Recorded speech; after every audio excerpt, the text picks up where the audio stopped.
குவைத்தில ஜும்மா பயான் பண்ணிட்டு நான் இறங்கி வரும்போது ஒருத்தர் என்கிட்ட சொன்னாரு, என் பையன் எக்ஸாம் எழுதுனா அவனை நிராகரிச்சிட்டாங்க, அது நீங்க தான் அந்த நிர்வாகத்தை ஏதாவது பேசி சொல்லணும், நீங்க டீடைல் சொல்லுங்க, ஏன் நிராகரிச்சாங்க?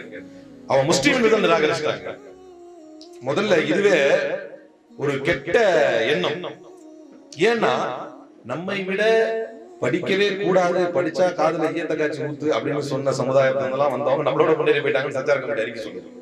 படிக்கவே கூடாது, நம்மள அப்படி ஒண்ணும் அழுத்தல சொன்னாங்க, அழுத்தம் இல்லாமலாம் இல்ல, இருக்கு. நம்மளை விட அதிகமா இருந்தவங்கலாம் நம்மள தாண்டி போயிட்டாங்க. என்னன்னா கல்வி ரீதியாக நம்ம இடத்துல விழிப்புணர்வு இல்லை. நம்ம படிக்க தயாரில்ல, யாராவது எதிரியை தேர்ந்தெடுக்கிறோம், இவன் மேல பழிய போடலாமா, அவன் மேல பழிய போடலாமா அப்படின்னு. எனவே கல்வி ரீதியான விழிப்புணர்வு நம்ம இடத்துல அதிகமாக வேண்டும். நாம் மார்க்க கல்வியை எந்த அளவுக்கு பயில்கிறோமோ அந்த அளவுக்கு உலக கல்வியை கோட்டை விட்டு விடக்கூடாது. உலக கல்வியின் மேல எவ்வளவு நமக்கு ஆர்வம் இருக்கிறதோ அதே அளவு மார்க்க கல்வியின் மீது இருக்க வேண்டும்.